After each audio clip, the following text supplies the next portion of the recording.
මම කන්තලේ බහිර දේවාලේ විදුරු ලසන්ත. නම කියන්න බය නැති. කිසි කෙනෙකුගෙන් හොරෙන් අරගෙන නැති, වංචා කරලා නැති, මූන්ට කතා කරන්න පුළුවන්. මම දැක්ක විදිහ මහත්තයා නම් මම්ම තමයි. මටත් දැන් තර්ජනාත්මක දුරකථන එන්න පටන් ගත්තා. අපතුම් වෙන පටන් ගත්තා. මම බලන්න දෙයක් පැහැදිලි කරලා දෙන්න. වෙද මහත්තයාට බහිරව ආකර්ෂණය තියෙන්නේ මේ භූමිය. වෙද මහත්මයා අඳුම් බලන්නේ මේ භූමිය. පැහැදිලි. එතකොට වෙන භූමියකට ගිහිල්ලා වෙද මහත්මයාට ඒ කාර්යය කරන්න බෑ. මැජික් බලාපොරොත්තු වෙන්න එපා. මගෙත් එක්ක ඕන භූමි වස්තු කාර්යයක් තියෙනවා නම් ඉතින් කියන්න බෑනේ. භූමි වස්තු කාර්යයක් තියෙනවා නම් කෙලින් මංගාවට ඇවිල්ලා බහිරවගේ විදිහට වැඩ කරන්න පුළුවන් නම් තමයි මාත් එක්ක වැඩ කරන්න පුළුවන්. පැහැදිලි. බහිරව මුලා කරලා බහිරව ඉර කරලා බහිරව නන්නත්තර කරලා වැඩ කරන්න යනවා නම් කිසිවෙකට මම උදව් කරන්නේ නැහැ. ඊළඟ නවීන් බුදුන් ඉඳලා දින 21කට යටත් වෙලා අමේකාමාවයකට නැහැ කියාගෙන තමයි. ඒකට හේතුව මේ හැමතැන් වලම ගිහිල්ලා අඩි ගණන් හාරලා බොරු වැඩ කරලා මරංචි වලට අහු වෙලා විනාශ වෙලා ආවේ. එහෙම ඒවා ගොඩක් මට ආවා. ඒ වෙලේ සමහර ඒවල වස්තුව තිබුණා. සමහර ඒවල වස්තුව නැහැ. මම දැන් ගත්තොතින් එහෙම මෙන්න මේ වගේ වලං කැබැල්ල මේක අයිතිකාරයෙක් මේ වීඩියෝ එක බලනවා. එතකොට මම මෙහෙම ගත්තොත් ගිනි කතිරේක හාරපු මැණික් ගන්න ගිහිල්ලා ගර්භේ කඩලා ගත්ත පාෂාණිය පේනවද තමයි? පේනවද? එහෙම. පැහැදිලිද? මට වැඩ කරන්න පුළුවන්. මාව කවුරුත් මේ ආක්‍රමණය කරන්න අවශ්‍ය නැහැ. මොකද උඹලාගේ දෙයක් ඒ වගේ දෙයක් අරන් දෙන්න එන මට උඹලා විනාශ කරනවා කියන එක ඊතරම් දෙයක් නෙවෙයි. මොකද මම බහිරවට ඔළුව පාත් කරලා වැඩ කරන කෙනෙක්. බහිර වෙනුවෙන් බුදුන් වදින කෙනෙක් නේ. උඹලා යන්නේ යුග ගණනාවක් වැළුණු විලාප භූමියක තියෙන දැන් කිසි ඉදන් වස්තුවකනේ. ඒ හින්දා මට බලපෑම් කරන්න එන්න එපා. මම දේවාරූಢයෙන් වැඩ කරන්නේ නැහැ. මම කරන්නේ බහිරව දේවාලයක්. ඒකනේ මම කෙලිම බහිරව කියලා දාලා තියෙන්නේ. බහිරව දේවාලයක් කිව්වම යන්ත්‍රමන්ත්‍ර තන්ත්‍ර හසුරවන්න දන්නවනම් මහා මාතාංගේශ්වරී යන්ත්‍රත් ජීවන් කරන්න අපිට පුළුවන්. උත්තම සූර්ය පුත්‍ර යන්ත්‍රය. පැහැදිලිද? එහෙම යුගයක අපි ඉන්නවාද? හැබැයි මනුස්සයන්ගේ ක්‍රියාකාරකම් වැරදි විදියට ගිහිල්ලා විදන් කාර්යයට ගියාම මිනිස්සු අමාරු වෙනවා. හරි. අංශභාග රෝගියෝ මාගාවට එන්න. මගේ තෙල් වල සුවය ලබන්න. ඔගොල්ලෝ සුව වෙන්න. ඒකයි වෙන්න ඕන. තෙල් වලට පරිණි මාත්‍රාව නොමිලේ දීලා ඕගලන්ට තියාගෙන පාවිච්චි කරන්න අවශ්‍ය නම් තෙල්ම මිලේ දීලා ගන්න පුළුවන්. හරි. එතකොට ගෙදර තියෙන වස්දොස් නැසන විස බීජ නැසන දැන් චිකන් ගුන්නියා කියනවා කොරෝනා කියනවා. ඔන්න සුමුදු දූපේ මං හදලා තියෙනවා. මේකේ වට්ටෝරු මං දාන්නම් මේක.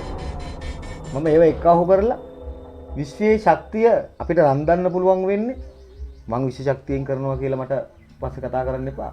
විශ්වයේ යම්කිසි ශක්තියක් තියෙනවා නම් ඒක ස්වභාව දාමෙන් ගන්න ඖෂධ වලට කැටි කරන්න පුළුවන්. යම්කිසි තන්ත්‍ර මන්ත්‍ර හරහා. පැහැදිලි නේද? ඉතින් එහෙම කරපු සුවඳු දූපයක් අපි නිවසේ නිෂ්පාදනය කරා. උදේ 6ට හවස 6ට බුදුන් වඳින්න මුළු ගෙදරටම දුම් ටිකක් අල්ලන්න. විස බීජ නාශකයක් කියලා හිතන්නකෝ. ඕන්නේ නැති විදිහට දඟලියුන් ගෙවල් වල ඉන්නවා නම් මැරෑටියන්ව দমনය කරන්න පුළුවන් සුවඳ දූපයක්. පැහැදිලිද? එක එක දේවල්ට ඇබ්බැහි වෙලා ඉන්නවනම් ඒගොල්ලන්ගේ මනස වැරදි විදිහට ක්‍රියා කරනවා නම් ඒවා দমনය වීමක් කරන්න පුළුවන් ඔය සුවඳ දූපය. පැහැදිලිද? දැන් ආයි මං අඳුම් බලන්න කරලියට ඇවිල්ලා ඉන්නවා. පැහැදිලිද? අඳුනක් බලන්න 5000ක් ගන්නවා. උදේ 9:12ට එකක් බලනවා. දවල් 1:24ට එකක් බලනවා. හවස 6ට එකක් බලනවා. 3යි දවසට බලන්න. අඳුනක් බලන්න රුපියල් 5000ක් ගන්නවා. උඹලා ගෙදරට එනවා නම් එහෙමයි. ඒ එනවා නම් බිත්තර දෙකක් බුලත් අතක් අරන් එන්න ඕන මේක බහිරව දේවාලයක්. පැහැදිලි නේද? විනීතව එන්න ඕන. මාතර මහත්තයෙක් මාගාවට ඇවිල්ලා හැරිලා ගියා. මොකද එයා නිකන් අර අපි චෝල් විදියට ඇවිල්ලා එයා එන්නේ කොහෙද කියලා හිතන්නේ නැතුව ඇවිල්ලා ඒ වලට අපි ඉඳ දෙන්නේ නැහැ. අපිට මේ අහේනියක් නැහැ. අපිට මේ හිඟා කන්න ඕනේ නැහැ. දේවල් කඩ දාලා නැහැ. කෙලින්ම කිව්වා යන්න කියලා හැරලා මාතල ඉඳන් කන්තලයාව කොච්චර වේදවද? ඈ ලංකාවේ යාට රෝයිලා මෙයා කරවලට. නමුත් යාර යන්න වෙන්නේ එහෙම නම් එහෙම තමයි. පැහැදිලි නේද? එහෙම වෙද මහත්තයෙක් කෙලින් කතා කරනවා, කෙලින් වැඩ කරනවා. මාත් එක්ක වැඩක් කරගෙන යනවා නම් ඒක මම කියන දේ ඇරෙන්න වෙන දෙයක් කරන්න නැතුව කරගෙන යනවා නම් ඕගොල්ලෝ මාගාවට ඇවිල්ලා ඉදංකාදී කර විහෙදම් කරන්න වෙනවා ඕගොල්ලන්ට. ඕගොල්ලන්ට ලක්ෂ ගණන් විදම් කරන්න වෙන්නේ. කෝටි ගණන් තමයි ඕගොල්ලෝ හොයාගෙන යන්නේ. පැහැදිලිද? එහෙම ලක්ෂ ගණන් විදම් කරලා ගන්න වටින දෙයක් නැත්තම් බුදු මහත්තයා කැමති වෙන්නේ නැහැ. හැබැයි බහිරව කියන්නේ හිඟන්නෝ නෙවෙයි. උඹලා කතා කරාම උඹලා මගෙන් අඳුනක් බලනවා නම් අඳුන බලනකොට උඹලාගේ විස්තර උඹලා මෙතනට ආවත් මම ගන්නවා. උඹලා මට කියලා පිළියක් යොමු කරන්නේ කොහෙටද? ඒ කියන තැන තමයි මම යොමු කරන්නේ. එතන එහෙම මාර්ගයක් නැත්තම් නැහැ කියලා කියවෙනවා. උඹලගෙන් අහගෙන තමයි උඹලගේ ගෙවල් දොරවල් වලට එන්නේ. රක්ෂිත වෙන්න. රක්ෂිතගෙන අඳුම් බලන්න පුළුවන්. මගේ සේවය බලාපොරොත්තු වෙන්න එපා. කවදාකවත් පුරාවිද්‍යා භූමි වලට, රක්ෂිත වලට, අබේ භූමි වලට, පූජා නගර වලට මගේ පැමිණීමක් නම් වෙන්නේ නැහැ. හැබැයි මෙහෙමයි. එහෙම කට්ටිය ඕන තරම් වැඩ කරනවා. බුදුන්ගේ දේ බුදුන්ට දෙන්නත් ඈ දෙවියන්ගේ දේ දෙවියන්ට දෙන්නත් බහිරවගේ දේ බහිරවට දෙන්නත් කියලා කැප වෙලා වැඩ කරන්න පුළුවන් රක්ෂිතව වැඩ කරන්නේ කතා කරපල්ලා වීඩියෝ දදා මේ ඉදන් හරන්න බෑ. පැහැදිලි. අඳුනකට යොමු වෙලා තහවුරු කිරීමක් බලාපොරොත්තුවක් විශ්වාසයක් හමුවේ ගමන් කරන්න ඕන. මාර්ගයේ අඳුනකට යන්න සතා අඳුනගෙන දඩේම යන්න කියලා මං කියනවා. එහෙම තමයි කරන්න ඕන. එහෙම කරොත් උඹලට විදංකාරියක් දෙන්න එක ඒ තරම් දෙයක් නෙමෙයි. මේකේ මොකද මේ දහස් ගණන් විදං කරගෙන ඇවිල්ලා දහස් ගණන් මට දීලා වත්ති නිදහනයක් නැත්තම් වැඩ නැහැ. පැහැදිලිද? ඒක නිසක දරගන්න පුළුවන් ක්‍රමයක් තියෙනවා. අපි විද්‍යාව පාවිච්චි කරමු ඒ විදිහට. හරි විදිහට පාවිච්චි කරමු. අවදියෙන් පාවිච්චි කරමු. මනසින් අයින් වෙමු. බුද්ධියට ආවඩමු. හැම දිනකටම මහරාවණ දේහම. ආයුබෝවන්. මම කන්තලේ බහිර දේවාලයේ වෙදුරු ලසන්ත. නම කියන්න බය නැති. කිසි කෙනෙකුගෙන් හොරෙන් අරගෙන නැති, වංචා කරලා නැති, මූන්ට කතා කරන්න පුළුවන්. මම දැක්ක විදි මහත්තයා නම් මම්ම තමයි. පැහැදිලිද? මම අද වැදගත් දෙයක් කියන්නේ නැහැ. මෙන්න මේ ටික අහපල්ලා. මටත් දැන් තර්ජනාත්මක දුරකථන එන්න පටන් අරගෙන. හැමතුම් වෙන්න පටන් අරගෙන. මම බලන්න දෙයක් පැහැදිලි කරලා දෙන්න. වෙද මහත්තයාට බහිරව ආකර්ෂණීය තියෙන්නේ මේ භූමිය. වෙද මහත්මයා අඳුම් බලන්නේ මේ භූමිය. පැහැදිලිද? එතකොට වෙන භූමියකට ගිහිල්ලා වෙද මහත්මයාට ඒ කාර්යය කරන්න බෑ. මේ මැජික් බලාපොරොත්තු වෙන්න එපා. මගෙත් එක්ක ඕන භූමි වස්තු කාර්යයක් තියෙනවා නම් ඉතින් කියන්න බෑනේ. භූමි වස්තු කාර්යයක් තියෙනවා නම් කෙලින් මංගාවට ඇවිල්ලා බහිරවගේ විදිහට වැඩ කරන්න පුළුවන් නම් තමයි මාත් එක්ක වැඩ කරන්න පුළුවන්. පැහැදිලිද? බහිරව මුලා කරලා බහිරව හිර කරලා බහිරව නන්නත්තර කරලා වැඩ කරන්න යනවනම් කිසිවෙකට මම උදව් කරන්නේ නැහැ. මම බහිරවට හා වෙලා තින්නේ එහෙමයි. මම ඒකට කන්තලේ බහිරව දේවාලය කියලා තියෙන්නේ. පැහැදිලිද? ඔව්. එතකොට මම අද ඔයගලන්ට වැදගත් දෙයක් කියන්න යනවා. මෙන්න මෙහෙමයි. බහිරව කාර්යයකට ඇවිල්ලා බහිරව නවින් බුදුන් වැඳලා දින 21කට යටත් වෙලා හැම එකම ආවෙ විදිහට නැහැ කියාගෙන තමයි. ඒකට හේතුව මේ හැමතැන්වලම ගිහිල්ලා අඩි ගණන් හාරලා බොරු වැඩ කරලා මරංචි වලට අහු වෙලා විනාශ වෙලා ආවේ. එහෙම ඒවා ගොඩක් මට ආවා. ඒ වෙලේ සමහර ඒවල වස්තුව තිබුණා. සමහර ඒවල වස්තුව නැහැ. පැහැදිලිද? එතකොට මේ එහෙම බුදුන් වැඳලා වෙස්සලා ගත්ත ආශිර්වාද ගෙන්නගෙන නිදන් හාරලා දින්නේ උන් මේ වීඩියෝ එක බලනවා. මම දැන් ගත්තොතින් එහෙම මෙන්න මේ වගේ වලං කැබැල්ලක් මේකේ අයිතිකාරයෙක් මේ වීඩියෝ එක බලනවා. එතකොට මම මෙහෙම ගත්තොත් ගිනි කතිරේක හාරපු මැණික් ගන්න ගිහිල්ලා ගර්භේ කඩලා ගත්ත පාෂාණිනි පේනවද තමුන්ලට? පේනවද? එහෙම මාත් එක්ක වැඩ කරපු මිනිස්සු මේ වීඩියෝ එක බලනවා. පැහැදිලිද? මට වැඩ කරන්න පුළුවන්. මාව කවුරුත් මේ ආක්‍රමණය කරන්න ඉන්න අවශ්‍ය නැහැ. මොකද උඹලාගේ දෙයක් ඒ වගේ දෙයක් අරන් දෙන්න එන මට උඹලා විනාශ කරනවා කියන එක ඒ තරම් දෙයක් නෙවෙයි. මොකද මම බහිරවට ඔළුව පාත් කරලා වැඩ කරන කෙනෙක් නේ. බහිරවෙන්නේ බුදුන් වදින කෙනෙක් නේ. උඹලා යන්නේ යුග ගණනාවක් වැල්ලුණු විලාප භූමියක තියෙන යම්කිසි ඉදන් වස්තුවකනේ. ඒ හින්දා මට බලපෑම් කරන්න එන්න එපා. මම දේවාරූಢයෙන් වැඩ කරන්නේ නැහැ. මම කරන්නේ බහිරව දේවාලයක්. ඒකනේ මම කෙලිම බහිරව කියලා දාලා තියෙන්නේ. බහිරව දේවාලයක් කිව්වම යන්ත්‍රමන්ත්‍ර තන්ත්‍ර හසුරවන්න දන්නවනම් මහා මාතාංගේශ්වරී යන්ත්‍රත් ජීවන් කරන්න අපිට පුළුවන්. උත්තම සූර්ය පුත්‍ර යන්ත්‍රයක්. පැහැදිලිද? ඉතින් එහෙම යුගයක අපි ඉන්නවද? හැබැයි මේ විෂය පිස්සුවකට ගත්ත මිනිස්සුත් ඉන්නවා. හරිද? මිත්‍යා දෘෂ්ටිකයෝන් ඉන්නවා. ඔවුන් ඉතින් ගොඩනගන්න බෑ. විකෘති වෙලා තියෙන. ඥාන විකෘති වීම. දහමකට කවුරුත් ගරහන්නේ නැහැ. මේක දෙයයන්ට බුදුන්ට යක්ෂයන්ට නාගයන්ට යටත් වෙලා තිබ්බ දේශයක් කියන්න ඕන තරම් පුරාවිද්‍යා සාධක තියෙනවා. ඉතින් ඒ වගේ යුග ගණනාවක වැල්ලුණු අතීත උඩේනවා. ඒවට ඉතින් වැඩ කරන්න ඕන. ඒවා යුග ගණනාවක් රැක්කේ උඹලා එනකන් තමයි. උඹලා තමයි උරුම. ඒක උඹලට හරියට උරුම කරලා දෙන්න නම් උත්තම බහිරෝ කුලේ නමින් වැරදි කරන්න බෑ. උත්තම බහිරෝ කුලේ නමින් බුදුන් වදනේ උන්ට තමයි බහිරෝ ඔලු පාත් කරන්නේ බහිරෝ හා කියන්නේ. ඒ විදිහටයි ගමන් කරන්න ඕනේ. පැහැදිලිද? මාත් එක්ක වැඩ කරලා ගොඩක් වැඩ හිර වෙලා තිනවා මේ මිනිස්සුන්ගේ ඕන විදිහට වැඩ කරන්න ගිහිල්ලා. මම ඒකට වක් කියන්නේ නැහැ. බහිරෝගේ විදිහට යන්න ඕන. ෂෝට් කට් වලට ගිහිල්ලා පාන් ඉල්ලුවම කේක් ගෙනල්ලා එහෙම වැඩ මට හරියන්නේ නැහැ. මිනිස් ක්‍රියාකාරකම් හරියන්නේ නැහැ. මිනිස් ක්‍රියාකාරකම් වලට මං ඉස්සපාත් කරන්නේ නැහැ. මොකද මම බහිරවට අහම වෙලා තින්නේ විදියක් තියෙනවනේ. අපි ඉන්නේ මේ මනුස්ස තලේ. මනුස්සයන්ගේ ක්‍රියාකාරකම් වැරදි විදියට ගිහිල්ලා විදංකාරයට ගියාම මිනිස්සු අමාරු වෙටෙනවා. හරි. මංගාවට දැන් එන්න ස්නායු රෝගියෝ ටිකක් වැඩි වෙනවා. නමුත් ඒගොල්ලන්ට එන්න තරම් මේ බෙහෙත් මට හදන්න බෑ එහෙම. පැහැදිලිද?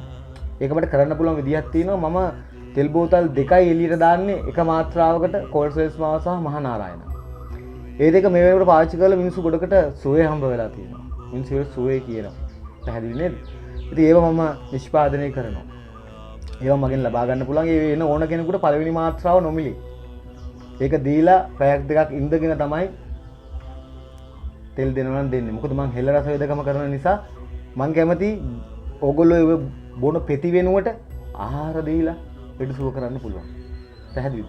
එහෙම ගුණයක් තියෙනවා මට. මං ස්නායු රෝගීන්ට එන්න කියන්නේ ඒකයි. අංශභාග රෝගියෝ මාගාවට එන්න. මගේ තෙල් වල සුවේ ලබන්න. ඕගොල්ලෝ සුව වෙන්න. ඒකයි වෙන්න ඕන. තෙල් වලට පළවෙනි මාත්‍රාව නොමිලේ දීලා ඕගොල්ලන්ට තියාගෙන පාවිච්චි කරන්න අවශ්‍ය නම් වෙනම මිලේ දීලා ගන්න පුළුවන්. හරි. එතකොට ගෙදර තියෙන වස්දෝස් නැසන විස බීජ නැසන දැන් චිකන් ගුන්නියා කියනවා කොරෝනා කියනවා. ඔන්න සුමුදු දූපේ මං හදලා තියෙනවා. ඒකේ වට්ටෝරු මං දාන්නම් මේකට. මම ඒව එක්කහුව කරලා විශ්වයේ ශක්තිය අපිට රඳන්න පුළුවන් වෙන්නේ මං විශ්ව ශක්තියෙන් කරනවා කියලා මට පස්සේ කතා කරන්න එපා. විශ්වයේ යම්කිසි ශක්තියක් තියෙනවා නම් ඒක ස්වභාව දාමෙන් ගන්න ඖෂධ වලට කැටි කරන්න පුළුවන්. යම්කිසි තන්ත්‍ර මන්ත්‍ර හරහා. පැහැදිලි නේද? ඉතින් එහෙම කරපු සුවඳු දූපයක් අපි නිවසේ නිෂ්පාදනය කරනවා. උදේ 6ට හවස 6ට බුදුන් වඳින්න මුළු ගෙදරටම දුම් ටිකක් අල්ලන්න. විස බීජ නාශකයක් කියලා හිතන්නකෝ. ඕන්නේ නැති විදිහට දඟලියුන් ගෙවල් වල ඉන්නවා නම් මැරෑටියන්ව দমনය කරන්න පුළුවන් සුවඳ දූපයක්. පැහැදිලිද? එක එක දේවල්ට අබ්බැහි වෙලා ඉන්නවනම් ඒගොල්ලන්ගේ මනස වැරදි විදිහට ක්‍රියා කරනවා නම් ඒවා দমনය වීමක් කරන්න පුළුවන් ඔය සුවඳ දූපය. පැහැදිලිද? එතකොට ඔය බහිරව පාදයක ඉන්න මිනිස්සු නම් බුදුන් වහන්සේගේ මේ සුවඳ දූපය පාවිච්චි කරනවා. පැහැදිලි. ඒකෙන් මේ දින්න මිනිස්සු ඉන්නවා. ඉතින් එහෙම තමයි වැඩ කරන්න ඕනේ. එහෙම කරන්න අවශ්‍ය කට්ටිය ඉන්නවනම් මට බලලා කතා කරන්න ඕනේ. එතකොට මම ඒවා කූරිය හරහා වන්න පුළුවන් ක්‍රමයක් තියෙනවනම් ඕගොල්ලන්ගෙන් ඒක අහගෙන එහෙම යොමු කරන්න පුළුවන්. මගේ ඖෂධය වුණත්, මගේ ඖෂධ තෙල් වුණත් මට එහෙම කරන්න පුළුවන්. මං තෙල් බෙහෙත් විදෙක් කියලා හිතන්නත් එපා. මොකද මම කරන්නේ මේ බහිරව කාර්යයක්. බහිරව කාර්ය කරන කෙනෙකුට බහිරව දෙයක් දෙන්න බැරි. ඉතින් මට එහෙම වෙදකමක් දීලා තියෙනවා. මම ඒකෙන් මිනිස්සුන්ට ගොඩක් ආවඩනවා. පැහැදිලිද? මම මේ සාක්කි තියන් ඉන්නේ මං කරපු වැඩවල යම්කිසි සාධක. මේ ඉල්ලන් හොයාගන්න බැරි තැන්වල අපිට හම්බෙන්න භාෂාව. අපි ගිහිල්ලා හොයාගන්න. හොයාගෙන ඒ වලට යන පාරවල් කියලා දෙනවා. මෙහෙමයි යන්නේ කියලා. පැහැදිලි. ඉල්ලමක් හඳුනා ගන්න ඕන. ඉල්ලම ගැලපෙන විදිය හඳුනා ගන්න ඕන. මැනික් ආකර්ෂණයේ ඉල්ලමේ තියෙනවද කියලා විසක දැන ගන්න ඕන. ඉල්ලම කොටු කරන්න ඉගෙන ගන්න ඕන. ඒක තමයි ආතාල පාතාල අඳුන්නේ. මැනික් කියන පාෂාණේ ගමන් කරන එක. ඒක ගමන් කරන්නේ ඉල්ලමේ පමණක්. හටගන්නේ ඉල්ලමේ පමණක්. එයාට මෙහාට වෙන්නේ ඉල්ලමේ පමණ. ඒක තමයි උඹලාට එක එක හැඩයෙන් හම්බෙන්නේ. පැහැදිලිද? ඉතින් එහෙම කාර්යයන් අපිට කරන්න පුළුවන්. දැන් ආයි මං අඳුම් බලන්න කරලියට ඇවිල්ලා ඉන්නවා. පැහැදිලිද? අඳුනක් බලන්න 5000ක් ගන්නවා. උදේ 9:12ට එකක් බලනවා. දවල් 1:24ට එකක් බලනවා. හවස 6ට එකක් බලනවා. 3යි දවසට බලන්නේ. අඳුනක් බලන්න රුපියල් 5000ක් ගන්නවා. උඹලා ගෙදරට එනවනම් එහෙමයි. ඒ එනවනම් බිත්තර දෙකක් බුලත් අතක් අරන් එන්න ඕන. මේක බහිරව දේවාලයක්. පැහැදිලි නේද? විනීතව එන්න ඕන. මාතර මහත්තයෙක් මාගාවට වෙලා හැරිලා ගියා. මොකද එයා නිකන් අර හැපිචෝල් විදියට ඇවිල්ලා එයා එන්නේ කොහෙද කියලා හිතන්නේ නැතුව ඇවිල්ලා ඒ වලට අපි ඉඩ දෙන්නේ නැහැ. අපිට මේ අහේනියක් නැහැ. අපිට එමෙ හිඟා කන්න ඕනේ නැහැ දේවල් කඩ දාලා නැහැ. කෙලින්ම කිව්වා යන්න කියලා හැරලා මාතල ඉඳන් කන්තලයාම කොච්චර විතරවද? ඈ ලංකාවේ යා කරවල ඉඳන් මෙයා කරවලට ඇවිල්ලා. නමුත් යාර යන්න වෙන්නේ එහෙම නම් එහෙම තමයි. පැහැදිලි නේද? එහෙම වෙද මහත්තයෙක් කෙලින් කතා කරනවා කෙලින් වැඩ කරනවා. මාත් එක්ක වැඩක් කරගෙන යනවා නම් ඒක මම කියන දේ ඇරෙන්න වෙන දෙයක් කරන්න නැතුව කරගෙන යනවා නම් ඕගොල්ලෝ මාගාවට ඇවිල්ලා ඉදංකාදී කියලා විහෙදම් කරන්න වෙනවා ඕගොල්ලන්ට. ඕගොල්ලන්ට ලක්ෂ ගණන් විදම් කරන්න වෙන්නේ. කෝටි ගණන් තමයි ඕගොල්ලෝ හොයාගෙන යන්නේ. පැහැදිලිද? එහෙම ලක්ෂ ගණන් විදම් කරලා ගන්න වටින දෙයක් නැත්තම් එතු මහත්තයා කැමති වෙන්නේ නැහැ. හැබැයි බහිරව කියන්නේ හිඟන්න ඕනේ නෙවෙයි. අතක තියාගන්න. බහිරව කියන්නේ හිඟන්න ඕනේ නෙවෙයි. එච්චර යුග ගානක් රකින්න, කළු ගල් රකින්න බහිරවට පිස්සු නැහැ. පැහැදිලිද? පින් ඉල්ලන කොට්ටාශයක්. යුග ගණනාවක් රැඳිලා හිර වෙලා ඉඳිලා කැමති තලයකට යන්න පින් දෙන්න ඉන්නේ උඹලා. එයා නම් මේ පුද පූජා කරන්නේ උඹලා. දැන් උඹලා මෙහෙම හිතපල්ලා. උත්තම ආතාලාධිපති, උත්තම පාතාලාධිපති, සංඝ බහිරතුමා සහ පත්න බහිරතුමා. මුල් කොටගෙන කොහේ හරි චෛත්‍යයක් ඉදි කරලා ඒකට උත්තම බහිරව කුලේ නමින් බුදුන්ට පුදලා බුදුන්ට කැප කරලා ඒ චෛත්‍ය එතෙන්ට 100,000 මිනිස්සු ඕලු නෙළුම් මානෙල් අරන් සාදු සාදු කියාගෙන එනකොට ඔය බහිරව කොට්ටාස උඹලත් එක්ක තරහ වෙයිද යාළු වෙයිද? බහිරව කියන්නේ අක්කෝලි දේවත් වලට යන කට්ටිය මනුස්ස තල වලට යන කට්ටිය ඈ සත්ත්ව තල වලට යන එහෙම තල තියෙනවා. පැහැදිලිද? ඉතින් ඒක අවධානය කරගන්න මොකද අපිට බුදුරුත් ඒවා කියලා දුන්නානේ. පැහැදිලිද? ඉතින් මම දැන් මේ අද වීඩියෝ එකක් කරන්න ගත්තේ ඇත්තටම කියනවා නම් මම ආයි අඳුම් බලන්න පටන් ගත්තා. මට කතා කරන්න මම යන විදිහට එන්න මගේ විදිහට එන්න. උඹලා කතා කරාම උඹලා මගෙන් අඳුනක් බලනවා නම් අඳුන බලනකොට උඹලාගේ විස්තර උඹලා මෙතනට ආවත් මම ගන්නවා. උඹලා මට කියලා පිළියක් යොමු කරන්නේ කොහෙටද? ඒ කියන තැන තමයි මම යොමු කරන්නේ. එතන එහෙම මාර්ගයක් නැත්තම් නැහැ කියලා කියවෙනවා. උඹලගෙන් අහගෙන තමයි උඹලගේ ගෙවල් දොරවල් වලට එන්නේ. රක්ෂිත වෙනවා. රක්ෂිත ගැන අඳුම් බලන්න පුළුවන්.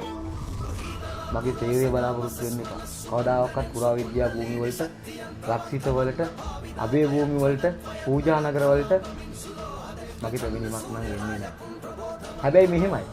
එහෙම කට්ටිය ඕන තරම් වැඩ කරනවා. බුදුන්ගේ දේ බුදුන්ට දෙන්නත් ඈ දෙවියන්ගේ දේ දෙවියන්ට දෙන්නත් බහිරවගේ දේ බහිරවට දෙන්නත් කියලා කැප වෙලා වැඩ කරන්න පුළුවන් රක්ෂිතව වැඩ කරන්නේ උන් කතා කරපල්ලා වීඩියෝ දදා මේ නිදන් හරන්න බෑ. පැහැදිලිද? අඳුනකට යොමු වෙලා තහවුරු කිරීමක් බලාපොරොත්තුවක් විශ්වාසයක් හමුවේ ගමන් කරන්න ඕන. මාර්ගයේ අඳුනකට යන්න සතා අඳුනගෙන දඩියම යන්න කියලා මං කියනවා. එහෙම තමයි කරන්න ඕන. එහෙම කරොත් උඹලට නිදන්කාරියක් දිනන එක ඒ තරම් දෙයක් නෙමෙයි. මේකේ යුග ගණනාවක වැළුණු අතීතයක් තියෙන විලාප භූමි මේවා. මම ඉන්නේ තිරිකුණාමලේ. වන්දිනායක දෙවිහාමුදුරු ජීවත් වෙච්ච රටේ මම ඉන්නේ. පැහැදිලිද? ඉතින් මෙහෙට ඇවිල්ලා මට කරදර කරන්න හිතන්න එපා. ඒක වැඩක් නෑ. මොකද මම මේ ගම දිනලා තියෙන්නේ. මේ ගමේ මිනිස්සුත් මගේ මේ වීඩියෝ එක බලනවා. හරිද? ඉතින් මට එහෙම වින කටින් එනවා නම් මටත් ආරක්ෂාවක් තියෙන්න එක. ඒ මතක තියාගෙන ඉල්ලා මේ විදමාත්‍ය දේවාරූඩෙන් වැඩ කරන්නේ නෑ. බහිරව දේවාලයක් කරන්නේ. මලගේ ආවාට වලින් වැඩ කරන්නේ. මට කෙලින්න ඇවිල්ලා අමු වෙන්නම් පුතේ කියලා ගන්න එපා. පැහැදිලිද? හොඳින් කියන්නේ. වැරදි දේවල් කරන්න එපා. උඹලා කරන වැඩේ හොඳ හෝ නරක හෝ උඹලාට වෙද මහත්තයා ආදීනෙන් කියනවා දෙයක් මෙහෙම කරපල්ලා කියලා. ඒක ඒ විදිහට කරපල්ලා. ඒක එහෙම නැතුව කරන්න කියලා උඹලාට දිනන්න බෑ. උඹලා ওই වැඩ කරනකම් වෙද මහත්තයා දතාහරහාර ඉන්න උතන්ට එන්න ඕනේ නෑ. මට නිදන් වලට ආසාවක් නෑ. මං එතන රකින්න කොට්ටාසයක් ඉන්නවා නම් ඒගොල්ලෝ නිදස් කරන්නයි. මං අප වෙලා කැප වෙලා ඉන්නේ. පැහැදිලිද? මට දෙයක් දීලා තියෙන්නේ ඒකයි. මට දීලා තියෙන කාර්යයෙන් මම ගොඩක් වැඩ ගන්නවා. ලෙඩ්ඩු ගොඩක් සුව කරනවා. මිනිසුන්ගේ හොඳ තමයි මං අහන්නේ. මේ ගමෙන් ඇවිල්ලා ඇහුවොත් මිනිස්සු කියයි. එද මහත්තයා කියන්නේ කවුද කියලා. පැහැදිලි නේද? හරි. ගොඩක් කතා කරා. එහෙනම් අද ඉඳන් මම අඳුම් බෙලිල්ල ආරම්භ කරනවා. කරදරයක් නොවි වැඩ කරගන්න, රස්තියාදු වෙන්නේ නැතුව වැඩ කරගන්න. කතා කරලා හැමදේම යොමු වෙන විදිහක් තියෙනවා. ඒ විදිහට යොමු වෙන්න. මොකද මේ දහස් ගණන් විදම් කරගෙන ඇවිල්ලා දහස් ගණන් මට දීලා වත්තේ නිදහනයක් නැත්තම් වැඩක් නැහැ මහත්තයා. පැහැදිලිද? ඒක නිසක දැනගන්න පුළුවන් ක්‍රමයක් තියෙනවා. අපි විද්‍යාව පාවිච්චි කරමු ඒ විදිහට. හරි විදිහට පාවිච්චි කරමු. අවදියෙන් පාවිච්චි කරමු. මනසින් අයින් වෙමු. බුද්ධියට ආවඩමු. හැම දිනකටම මහරාවණ දේහම් ප්‍රතිපද.